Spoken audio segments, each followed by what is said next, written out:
Hi, you reach Prophetess Chastity Daniel with my Prophetess Thought of the Day. And my thought for today is you are important to God. You know, many of us, we wander around aimlessly. We're just existing. We do different things in life to make us happy, or things that we think we're supposed to do, things that we might have seen mom or dad do. Many of us have no examples, so we just don't know what to do. We look and we see what Michael is doing, or maybe what Lisa is doing is what I should do, or what Sally is doing. But we really don't have a purpose. We don't know our purpose. We don't know what we're here for. And the thing is, until we forge a relationship with Jesus Christ, we don't know who we are. We may think we know who we are, but we don't know who we are. We don't know what our purpose is. That's why you hear many people say something is missing. You know, I just don't know what I'm supposed to be doing. And they're doing great big things according to the world standards, but they still feel empty. It's because each one of us was created with a purpose, a specific assignment from God. And it's ministry for a lot of people.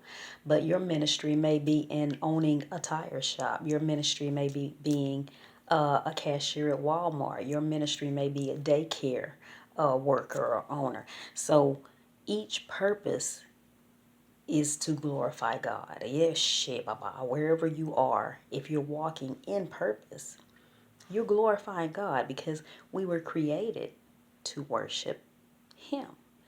And so, one of the most dangerous things about us not knowing who we are and not knowing our purpose is that someone besides God does very much know our purpose, and He does very much know who we are. An enemy, the devil. And it is his job to take us out of here before we realize who we are. And when I say take us out of here, I don't mean just pet us, just hurt us, maim us. He wants to kill us. Literally destroy, wipe out, before we can come to the knowledge of who we are. It says in John 10:10, he is a killer. The thief, the devil, he comes to kill, to steal and destroy. And so it's very, very, and that's why many of you out here listening to this, as well as I, have had many near-death experiences, many situations that should have took you out of here, and God protected you. He kept you here. Well, how many of you know He didn't keep you here for you to wander around and do your own thing? He didn't preserve your life for you to live it the way you want to live it. He preserved it for you to live in purpose and to glorify Him. And so the first step is to receive Jesus Christ as your Savior. John 10:9 says, confess and believe. 10:9 and 10. Believe, confess, and believe. Believe and confess.